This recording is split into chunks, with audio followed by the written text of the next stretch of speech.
Conversations from the Zoom Room.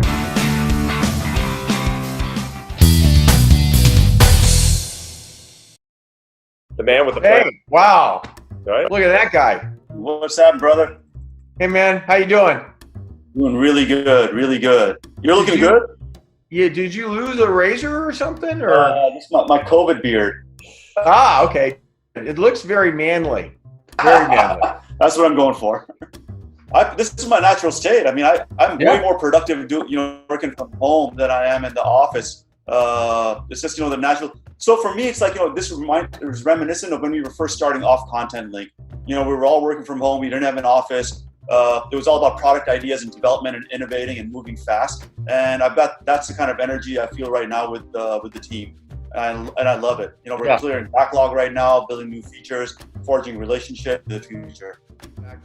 Yeah, well, I'm glad we could get together. This is cool. Zara's gonna stick with us for a little bit, then I'm gonna grill the hell out of you with a bunch of questions, right? Oh my God. Yeah, exactly. Yeah. Oh no, please, No, I no promise. grilling.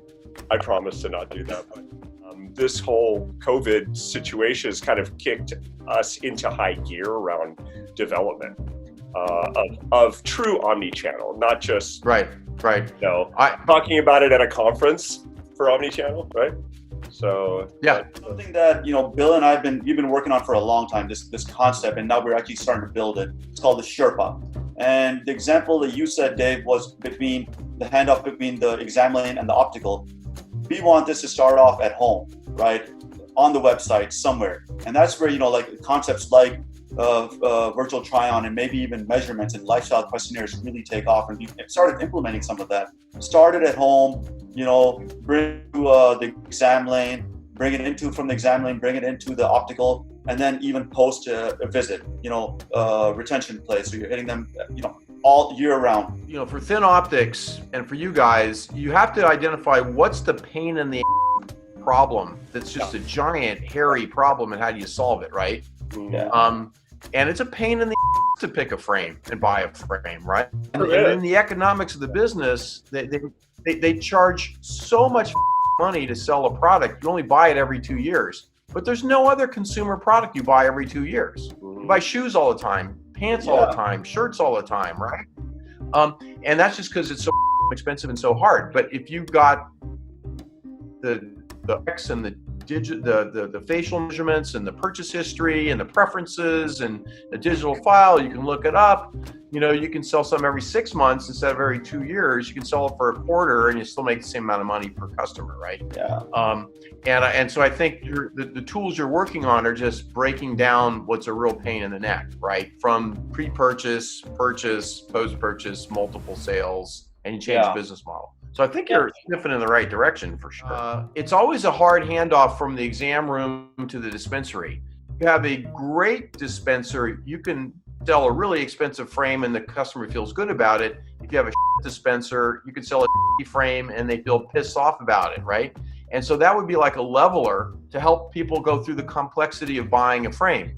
And I don't know that you need to know the precise SKU. Just say, well, I want to understand round or square, metal or plastic, thick or thin, let me see a couple different options. Oh yeah, more. Can I see more things like that? And to the average person that was, it's overwhelming, the choice, right? So you help get to a decision quickly, then maybe do some virtual lens stuff, which I think is key. And then you've got all that stuff that you asked about, right? What category or bucket are you in? So, you play golf, a month, 6 months later, here's some golf suns or whatever. So, and hey, because if you just dispensed a pair of glasses for the next 6 months, everything is half off. I just send it to you at home, or you come in and pick it up, whatever. These kind of things, I think about it often. Look, we're all in the business. How easy is it for you just to presto magic, I get my glasses? It's not that easy, right? What lab Right. send it to? Is my RX up to date? Can I get the frame? Who's doing the lenses? What's the segment? Although, Bill, if I can interrupt you there, man, I will say, I bought a few pairs off of Zenny, to see what the experience is like, and they're pretty damn close. Like Zenny's made glass purchase impulse buy. Right. I bought a pair of, I was like, hey, everyone's wearing translucent glasses or transparent glasses. I want some. 30 minutes, right? Boom, boom, boom, try on. Done. in my hands in 2 weeks. So it's close, but they're the disruptor. How do you how do you level set against those guys? How do you disrupt the disruptor? How do you disrupt the disruptor? If you think about Specsavers, amazing success, 50% market share in the UK, 50% market share in Australia. They have standard operating procedure manuals that are that thick. They've taken the guesswork out of it.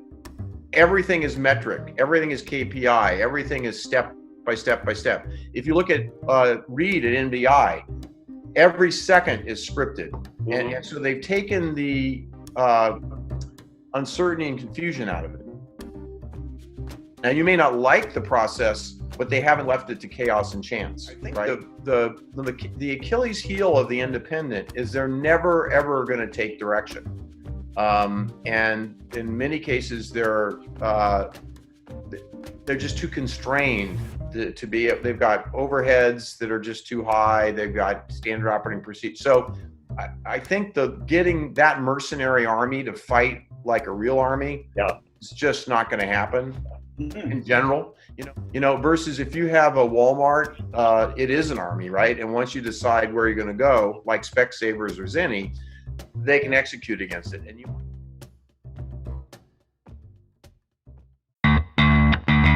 Conversations from the Zoom Room.